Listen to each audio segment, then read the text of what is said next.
I was having this wonderful dream, just feeling #blessed, because I was watching Oppenheimer in not just IMAX, but on 70 millimeter.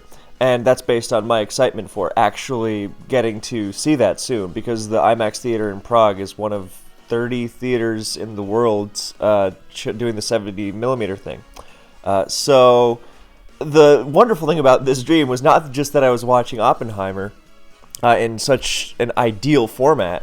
I don't think I've ever seen a movie on 70 millimeter before. I've seen a couple on 35, and that was wonderful, but this I'm really excited for. But I was watching it, and when the nuke scene came, then the thing getting nuked was Gen 5 OU, and I was just crying tears of joy. And then I was rudely awakened from this dream because there was an explosion outside my apartment, quickly followed by the sound of shattering glass. So I jump out of bed, and who is suddenly in my apartment, which now has had a hole blown through its side, and the windows just destroyed? Ryan Gosling standing there, and he's screaming his head off. He's like, "Kev, those DPPOU underrated sets you gave me, they were great for that tournament I had to play in. Wonderful. But I have to ask you again, I need to know why Hariyama is so good in Advanced OU. Because I really want to use it. It seems so good, but I just don't understand why you rank it so highly. Please explain it to me." So I was like, "Ryan, look, I was happy to help you out last time, but I think you're kind of asking a lot of me. And I don't know." And then he said that he would set me up with Ana de Armas. So here we are, making this video. I am, I think, the biggest Hariyama enthusiast in the world. In terms of Advanced OU, I rank it incredibly highly. I don't remember where I put it on the viability rankings. It doesn't even matter. I don't care. It's amazing. I seriously think it's so good. And here's a good measure of it. I have loved Hariyama for years, and the reason why I like it so much is that it makes progress. Now, in classic me form, I still have to make my video on what progress is in Pokemon. But Hariyama allows you to make some sort of, well, with a decent supporting cast, obviously, because there were some tournament games recently where Hariyama was putting in a lot of work but just did not have the team members to, pick up what it was putting down and finish the game off. But yeah, the idea of Hariyama is with knockoff, which is so insanely good, is that you are always going to be putting pressure on pretty much every kind of team. And what separates Hariyama from other knockoff users is that it has such an amazing offensive presence as well. So it's not just a knockoff machine, and that's what allows it to be useful in pretty much any matchup. And specifically, the way it facilitates offense, or offense even on defensive teams. Progress, I guess, is the more accurate word for it. The way it facilitates that makes so many teams maybe not viable, because you could swap out Hariyama for a lot of other Pokemon. I'm thinking like lots of balancey stuff with spikes. But it definitely makes them a lot scarier. And it also allows you to plug some really interesting holes in team building by virtue of the unique things it covers. But we'll get to that in a second. And I think certain balance teams that don't use spikes, I think that they nearly... Okay, require is a strong word. I don't really like thinking of Pokemon in absolutes. But it just makes them so much better, because a lot of those... spikeless balance teams, then they might have, an offensive Pokemon or two, but they're not really going to have a sustained, systematic way of facilitating that offense, other than just having them bruise on their own. And, there's nothing wrong with that, not at all. But I think with Hariyama in the picture, the pseudo-passive damage that it spreads so easily by virtue of removing lefties just makes everything so much more threatening. Like, if you remove lefties, then suddenly something as innocuous as a Celebi Leech Seed, that sticks a lot more. With or without sand. Obviously, sand makes it a lot more nightmarish to deal with. But the upside is, if there's no sand, then Hariyama sticks around forever. So kind of win-win scenarios. But yeah, those balanced teams, I think Hariyama facilitates them and makes them really, really consistent.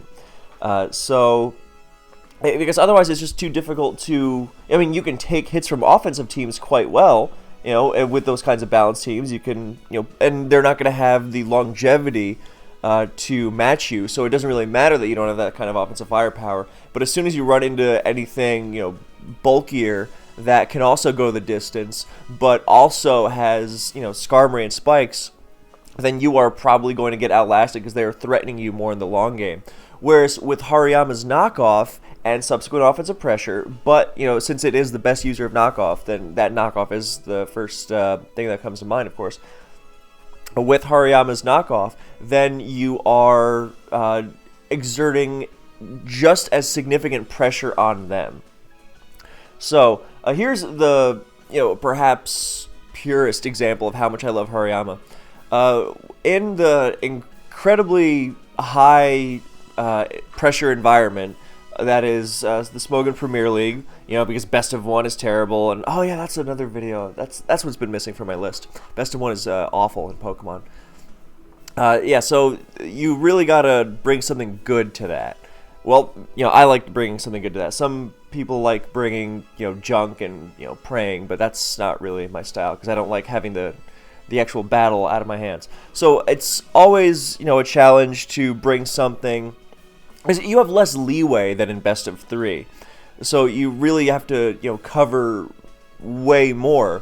So you can either go the high risk route where you just pray you won't be seeing something, or a lot of somethings, or you try to cover as much as possible. I'm more of a cover as much as possible and then play the game kind of a guy.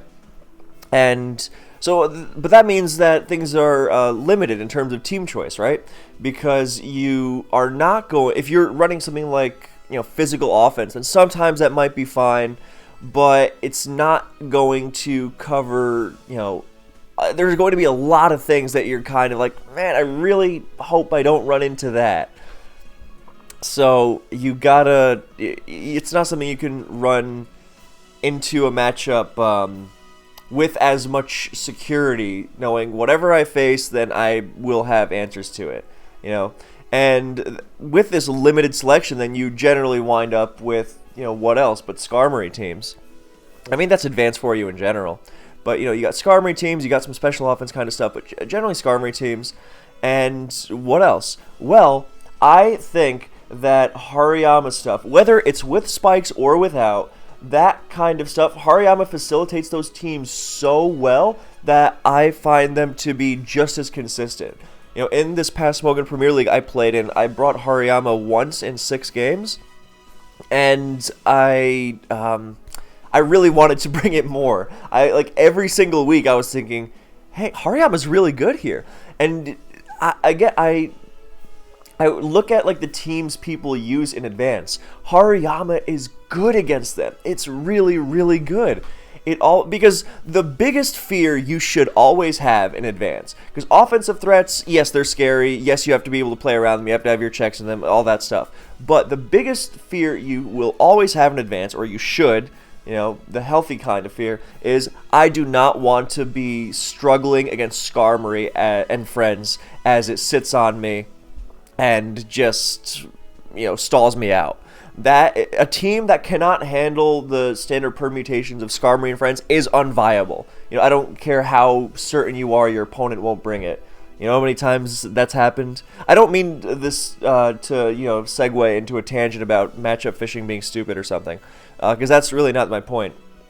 If anything, it's the opposite. I'm saying that Hariyama is so consistent that it lets you deal with these kinds of styles with a reliability that usually tends to involve several other Pokemon at the same time.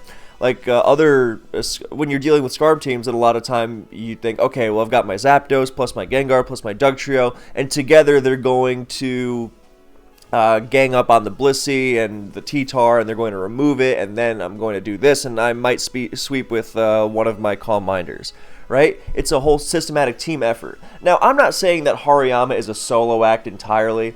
That's kind of silly.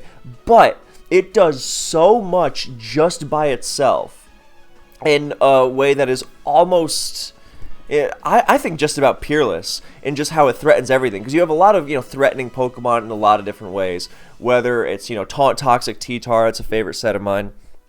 Or Choice Band, whatever. Or, Swords Dance, Calm Mind, Spikes plus Gengar, whatever. Right? You got a lot of different, I guess Spikes plus Gengar isn't one Pokemon. You got a lot of different threatening types of Pokemon, but none of their threat level is so instant as Hariyama. I mean, once in a while, yes, you will get, Choice Bander against team that can't switch into it, and the Choice Bander gets a lot of opportunities because it's paired with Body Slam. I just look at the replay. Yeah, it's paired with Body Slam Zapdos. That's what I wanted to say. Baton Pass. They're both BP. No, it's not. They both start with B, but yeah, I shouldn't be looking at the replay anyway. That's not what this is about. The replays on the screen are all to show you, just the impact Hariyama has on a game. It's wonderful. Yeah, so Hariyama, right from turn 1, is just leaving some sort of impact. And that's really, really... Sorry, I'm just noticing there's a wasp outside my window. Hope it doesn't come in.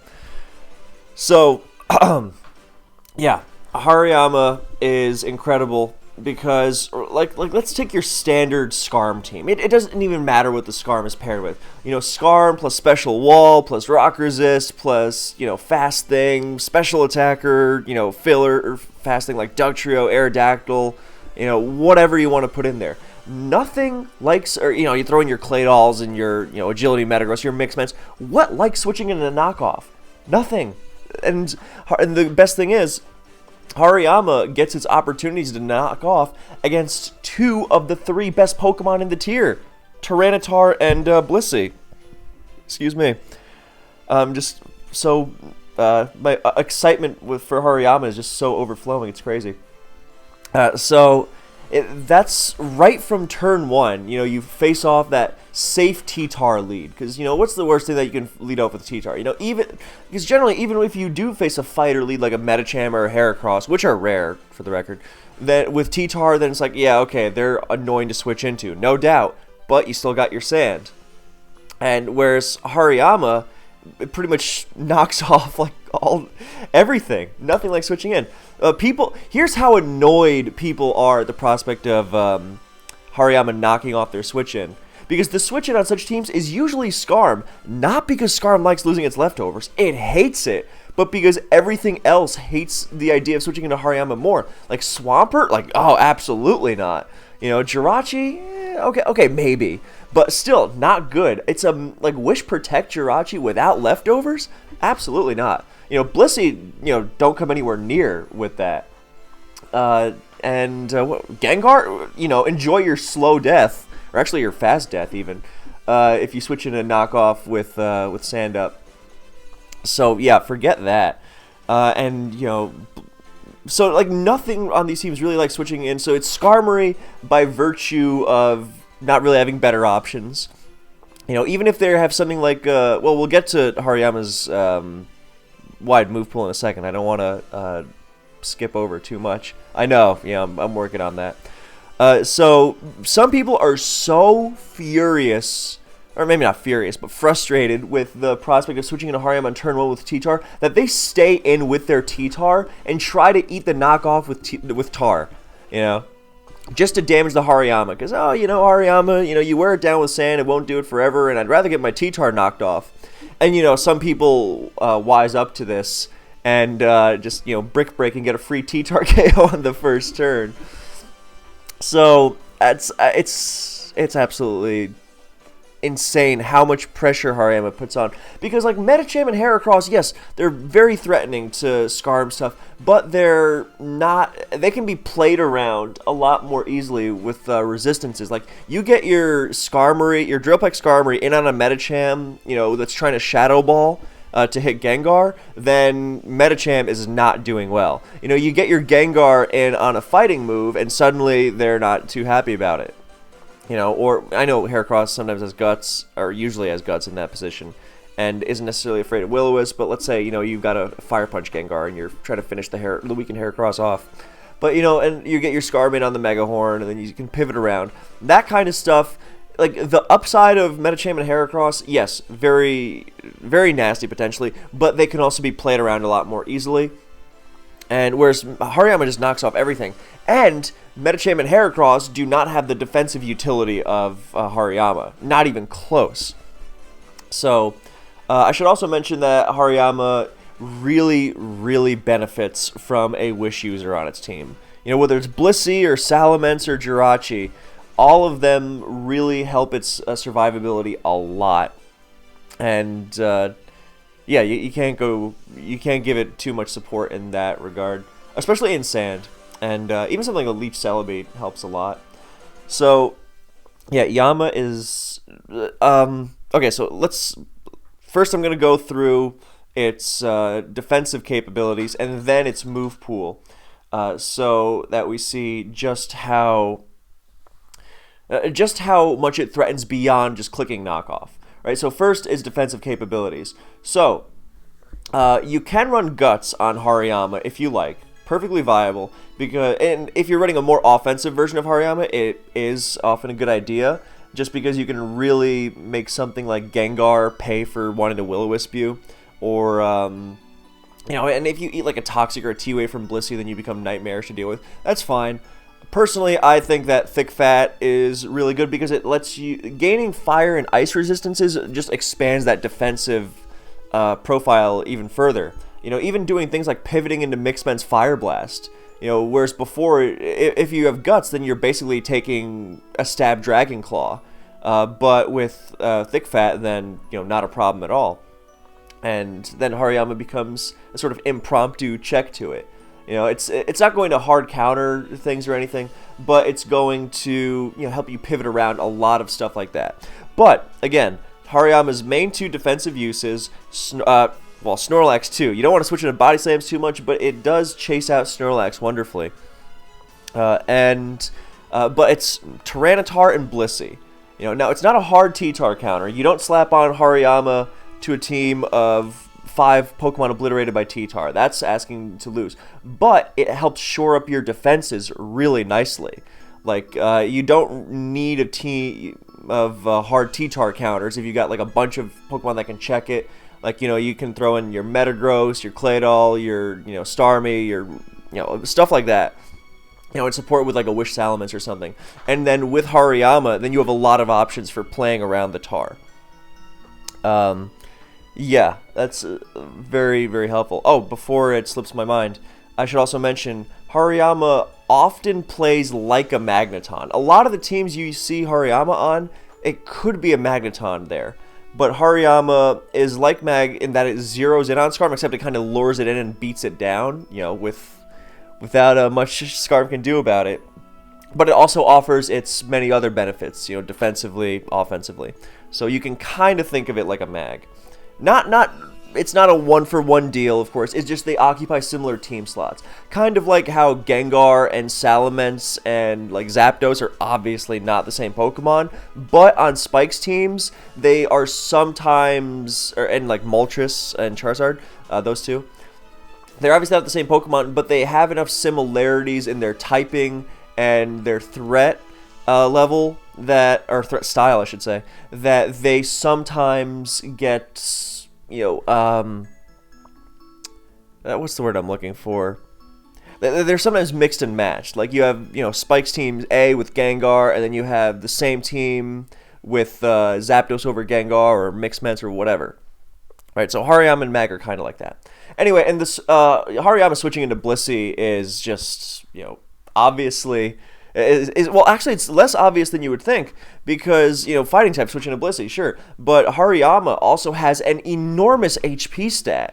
So, like, let's take the opposite example. Like Metacham, Heracross, even Machamp, you know, which is also an underrated Pokemon. Why would, you know, when those switch into Blissey Seismic Toss, they take, you know, hefty damage. Hariyama takes absolutely nothing from Seismic Toss. It's fantastic. And, of course, this is why I mentioned Wish support, because these Wish pokes, they tend to draw in things like T-Tar. They tend to draw in things like Blissey. They tend to draw in things like Bulky Waters, even. And Hariyama can switch into that as well. Like, nothing threatens Milotic like Hariyama. Like, obviously Zapdos, Celebi, yeah, okay, they can deal with it. But Hariyama is not really threatened by Milotic. Also, Wish is nice because it lets you, like, stay in on a Toxic with Hariyama and not really worry about it. You know, Hariyama's not trying to outlast everything forever. It's there to facilitate your teammates in doing that because of how much pressure it exerts. So it gives you an edge in that war of attrition. You know, one of the biggest edges you can have. Yeah, but like even switching into, you know, you wish up with your Salamence as Milo switches in, and then you go to your Hariyama. It's great. And obviously, if you want to take advantage of Milotic stuff fully, then you just put Guts on it, and you thank the Milotic for Toxicking you, because not only are you knocking off, but then you are going to start slamming everything with your Guts boosted attacks. So, yeah, so T-Tar, Blissey, Bulky Waters, Snorlax. Hariyama's got a great defensive profile. Yeah, and it obviously can help you pivot around things like Aerodactyl Rock Slide, although that's more of a tertiary bonus. Yeah, so that move pool. So, Cross Chop is really threatening, but trying to hit a boosted DD Tar with Cross Chop is the stupidest thing ever. Because the accuracy is not good. If you're running a really aggressive team and you can handle DD Tar, then sure, go for it, because Guts boosted Cross Chop does really, really slam stuff. So sure, but generally a good idea to have Brick Break, right? Brick Break knockoff +2. Can't go wrong. I personally really like Whirlwind because that adds another really unique layer to Hariyama's game, which is that a lot of balanced teams without spikes, then they are particularly vulnerable to Suicune. And with Whirlwind, then you... Now, I'm not calling Hariyama a hard Suicune counter or anything, but, and like even spikeless balance teams with Blissey, like they're not afraid of offensive Suicune. They're more afraid of things like sub Suicune or rest Suicune. You know, that, because rest Suicune, you know, plays the war of attrition really well, and sub Suicune, you know, hides from all the status and Leech Seed they want to throw at it. Which is also why fast Leech Seed Celebi is good on these kinds of things. But Hariyama, because Hariyama should have special defense investment, more on that in a second. Then with Rest Suicune, then you know you take your Surfs nicely, and if you knock off Rest Suicune, then that is enormous. And if Suicune subs on you, then you Whirlwind it out. And, you know, there you go. And obviously, this depends, like, do you have sand, do you not have sand? But, you know, it works both ways, because if there is sand, then sub Suicune has to, you know, be much more careful. And if you do not have sand, then obviously you have much more in the way of longevity. Yeah, I have loved Hariyama. I have 2 more replays, and both of them are me using Hariyama, and just, you know, this is the first time I really fell in love with it. And then the second one is, you know, me thinking, oh, Hariyama's not that good, and then being reminded, yeah, it is. But this first one was really long, which is why it's going to be on hyper fast. So, yeah, what was I saying? Yeah, so I mean, you don't really think of Hariyama Suicune counter, because it's not, but it helps you not compromise your team. You know, like here's an example. You got a really good balanced team. Let's say T-Tar, Starmie, Blissey, Salamence, Metagross. You know, and usually you would have, you know, a bunch of other stuff can go in there, of course. But those kinds of teams, I mean, I guess you could fit in Zapdos there, or Celebi, but then you're starting to really rack up weaknesses of things like T-Tar or Dugtrio, and it can just get nasty. And with Hariyama, you keep up the offensive pressure. Well, first of all, you check that Suicune that you're struggling with. You know, that you would want to, you know, do you dedicate a slot to it, the Zapdos or Celebi, or do you throw on Hariyama, which helps with it beautifully, and you have, you know, a litany of Wish users to pick from to help you keep it alive. And you also have that wonderful knockoff, which is going to find Scarm, or if there's not a Scarm, you know, defensive teams in general are not going to care for it. I mean, if you were watching that Fakes versus Star replay, you know, not a Scarm in sight, and there was so much pressure being exerted with, you know, Hariyamas on both sides. So there's, sorry, I looked at the replay again instinctively, and I was like, nope, that's not what you're. Anyway, Yeah, so you are not just helping your team out with that Suicune weakness, which is otherwise going to be really difficult to plug. You are also facilitating that offense on your team, because your balanced style with that Mence, Metagross, Blissey stuff is going to be take hits, dish them out. But against, this is a prime example of what I was talking about earlier. With Skarmory, against Skarmory stuff, you're going to be, yeah, okay, I have the tools to threaten them, but Skarmory is so unkillable, Skarmory and friends are so unkillable, that I'm going to, struggle maybe in the long term. It's going to be tough. I'm on the timer more than they are. And with Hariyama, then you just flip it entirely. You even out that timer more. You put it on them, because it's not just knockoff, but Hariyama putting the pressure on them. And with that, then your own Mence and Metagross becomes so much more terrifying. And your Tyranitar, of course. Even something like Bulky Starmie. Bulky Starmie or Claydol, actually, both of them. It is advised to have a spinner with Hariyama if you're trying to go the long game.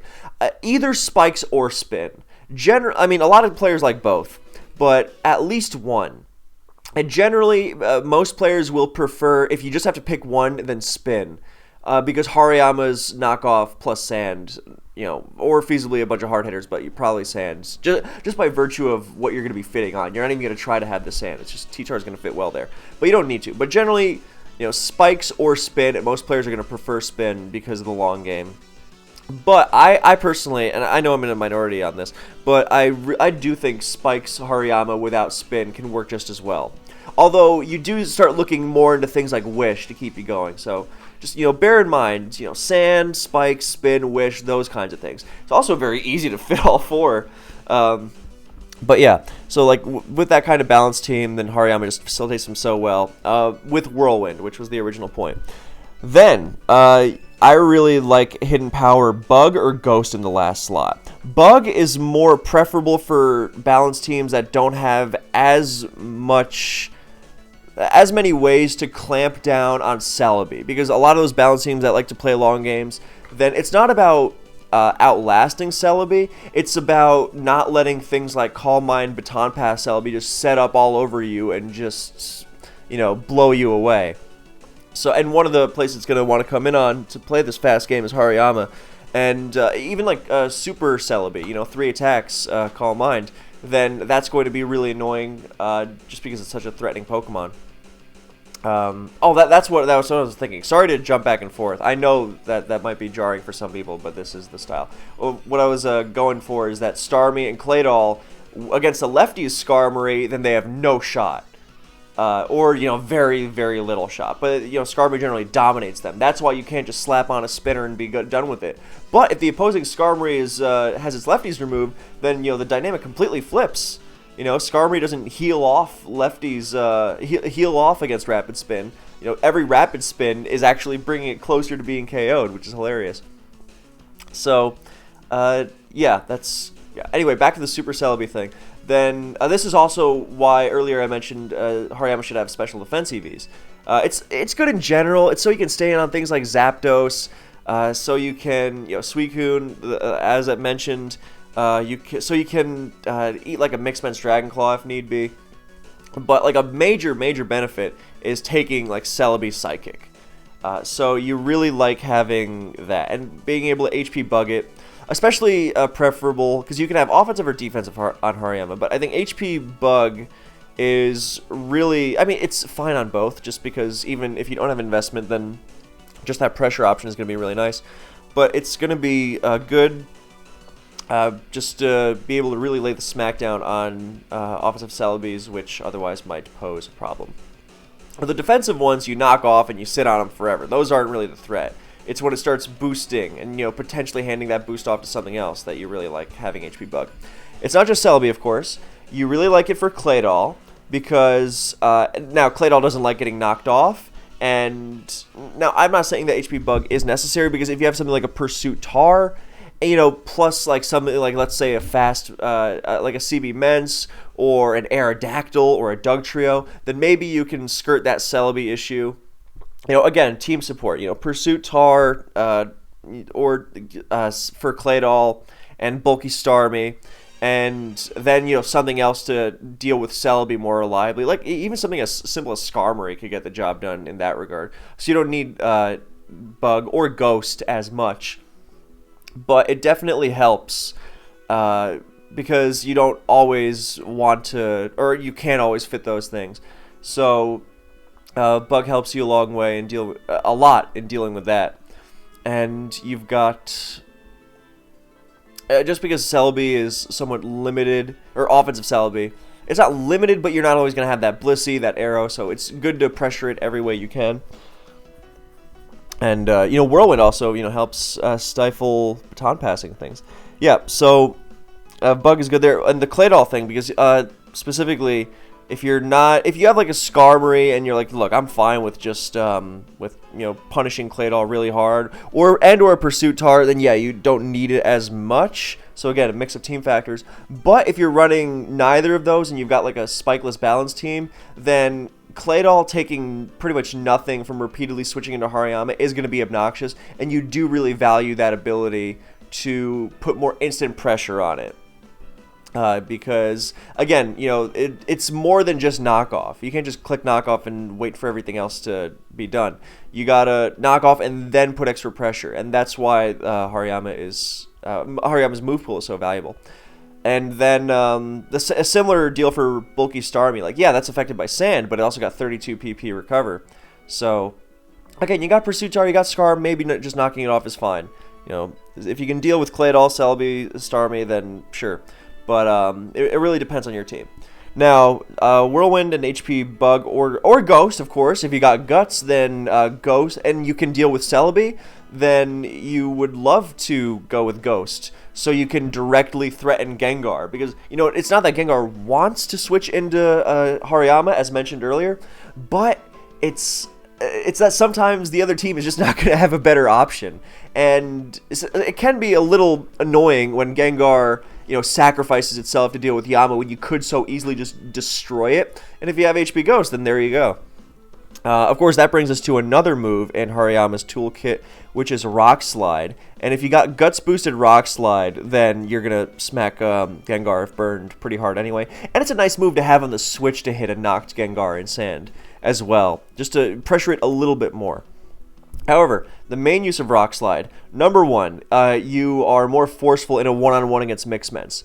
So, like earlier, I mentioned Hariyama pivoting into Guts Hariyama pivoting into like a Mixments Fire Blast, and I mean Hariyama can do all sorts of stuff. Like in this game, I don't remember if it's happened or not because I haven't been watching. But like in this game, that Hariyama seals the deal. Actually, I think Hariyama goes so crazy in this battle. But in this game, Hariyama lives the Salamence HP Flying and knocks it off to ensure that there's not going to be any late game DD Ments shenanigans. So what happened? And so like Hariyama can live all sorts of stuff. I can even live CB Ments HP Flying if you go with Impish, although that's generally not advised. Yeah, but what you like about Rock Slide is its ability to let you go one-on-one with Ments more directly. Like knocking Ments off in sand, already fantastic, love it. But let's say there's no sand, or let's just say you need to deal with Ments more immediately, and you just there you go with Rock Slide.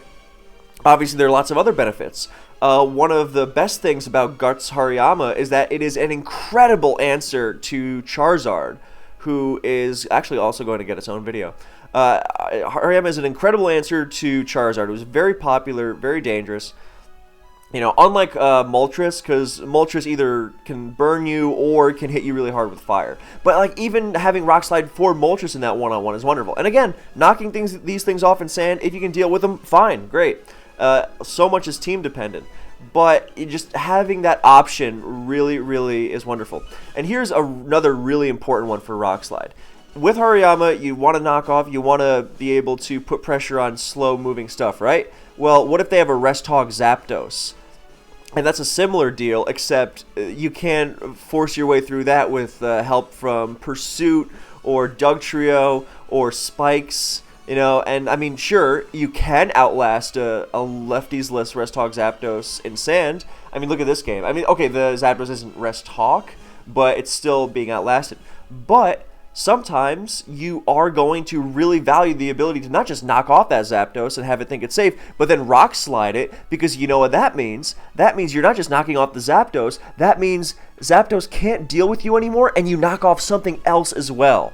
as soon as you remove a certain Pokemon's ability to switch into and withstand Hariyama over a longer period of time, that means something else has to deal with it. That means something else has to get knocked off. That means you are putting so much pressure on them, stupid amounts of pressure. And that's why in this battle, I don't even remember what I think what wound up happening in this battle, to my memory, is that Hariyama knocked off literally everything except the T-Tar. I mean, knocking off the Blissey doesn't really matter, because if Blissey's staying in on Hariyama, then, the game's won anyway. But knocking off literally everything else just because of how long the game went. But yeah, it's incredible for doing that. So yeah, Rock Slide is important. And with Claydol, Starmie, Celebi, it's a similar idea. They might eat the knockoff, or, even the Gengar thing. They might eat the knockoff, but if you can make them eat the knockoff and then beat them, then something else beats the knockoff. Of course, remember, Hariyama, not famous for its longevity, mostly in sand. So that's why the Wish really helps. I've even, experimented with some teams with 2 Wishers on the same team as Yama, and it's not hard to fit. Jirachi, Salamence, Blissey, I mean, these 3, or the 2 of those 3 fit really well together. You could very feasibly run all 3. I think I tried that once. You could even do, I was thinking, I'm definitely missing something, because Jolteon, it's super fast-paced and not super bulky, so it doesn't really fit on the same kinds of teams as Hariyama. But you could definitely do, like, Hariyama, Milotic-style teams, those balance stuff, but you just, it's not a one-for-one switch. Milotic and Vaporeon are not interchangeable, but you could very easily run that kind of team, but with a Vaporeon, which I think is actually kind of overlooked these days. And, there's another Wish option for your Yama. Yeah, so that's really wonderful. Yeah, so those are the coverage options for Yama. And of course, if you're running a more aggressive Hariyama build, you can always run Focus Punch. And Hariyama hits really, really, really hard. Again, even more offensive teams appreciate Hariyama's knockoff. I mean, defensive teams obviously like Hariyama, or defensive balanced, whatever you want to call them. Whether they're stallier things with Zapdos, with Skarmory, or more balanced things that try to stick around and without the pressure and wear the opponent down with hard hits, over time, as opposed to the gradual pressure of spikes. But even offensive teams like Hariyama, because offensive teams like being able to reliably threaten Skarmory and friends. It's an incredible trait to have. And knockoff does not just mean Hariyama is good against. Well, I mean, this is kind of reiterating what we just went over, but more specifying it. Like, knockoff does not just mean good against defense. Because Hariyama's offensive options, the HP Bug or Ghost, the Rock Slide especially. Rock Slide is really good in particular because it helps you expand your reach against offensive Pokemon for sure. And those are found on defensive teams as well, or bulkier teams. Zapdos, Salamence, Moltres, Charizard, of course, those are found on all sorts of Spikes teams. But, Charizard, Salamence, Zapdos, those are also very commonly run on all-out offensive teams. So with Rock Slide, you expand your reach to more immediate effectiveness against offensive stuff. And plus, even if you have that free turn with Yama versus Lax or T-Tar against an offensive team, you don't know what's coming in? Okay, sure, you can, throw out a big Focus Punch and really sting that Salamence or that Zapdos in sand, sure. Or you can knock off, and that's really helpful, because even if you're facing that offensive team that wants to put fast pressure on them, then you are still going to make things happen with knockoff, because lefties being removed on offense, I mean, offense needs longevity too. Like, let's say, obviously the Zapdos and Salamence examples are the most pertinent because they start dying in sand, but even let's say that you have an offensive team, or you're facing an offensive team that is forced to absorb your Hariyama's knockoff with something like Jirachi or Metagross or Swampert, which it generally would not want to, but let's just say, right? So let's say that it's going to be absorbed by something that's sand immune, because if Hariyama knocks off something that is sand affected, then of course that's going to be more obvious. Let's just say there's something Sand Immune Hariyama knocks off on an offensive team, fast-paced. Well, you still like that. You know, Metagross losing its lefties, well, enjoy being forced into explosion quicker now that you're not putting on pressure repeatedly over the course of the game as easily. You know, enjoy these Pokemon, which incidentally are rock resists, no longer having the longevity to withstand your DD Tar or your Aerodactyl later in the game. You know, even against these offensive teams, you are opening up opportunities with knockoff, even if the game is not going to drag out over 200 million turns. So knockoff always going to be good. And you know, if it's such a fast-paced game, then that you don't think like you need to knock off, then again, that's where Hariyama's wonderful fight stab and great coverage off an amazing attack stat it comes in. It's base it's 372 max, which is base 120. It's really high. So no matter what, you are going to be making something happen with Hariyama consistently, and you are enabling a team with it just wonderfully. You are enabling it to help, excuse me. So you have security in knowing whatever defensive thing, which dominates the advanced landscape, Hariyama plus a sufficient supporting cast, of course, to take advantage of it. Offensively and defensively. Well, defensively more to enable Hariyama to do it repeatedly, and offensively to take advantage of what it brings. But with the right supporting cast, it's just going to be incredible. So, yeah, that's pretty much all I had to say about Hariyama. But it's just such an amazing Pokemon. I can't speak highly enough of it. I think I am the biggest Yama fan out there, and that is a badge I wear with pride. I think I really, every single week in SPL, like even when I didn't bring it, I was like, I could have brought it. Like even I think one week I brought an old team of mine with it was Metagross, Magneton, Suicune, Blissey, Salamence, Claydol, right? And I had a version of that team which was the same thing but with Hariyama over Magneton, which is one example of how interchangeable they can be. And I was just thinking that would have been great. That would have been perfectly viable. It would have been fantastic. And every week I look at the matchup and I go, Hariyama goes crazy in this. So yeah, Hariyama makes it happen, and it's I cannot speak highly enough of it. So that's pretty much everything from me. Thank you so much for watching. I hope this, because I know I mentioned doing this a while ago, and then I saw it being requested in the comments. And I was like, yeah, it's been a while. It has to. And look how this video even ends. It tanks the -1 EQ, knocks off. I mean, this endgame was not my tightest in general, but just I think it's fitting that it ensures the excellence of everything else around it. I mean, and earlier in the game, it was doing its thing so beautifully, as it always does. So, thank you so much for watching. I hope this was useful / enjoyable / whatever for you, and I will see you in the next one.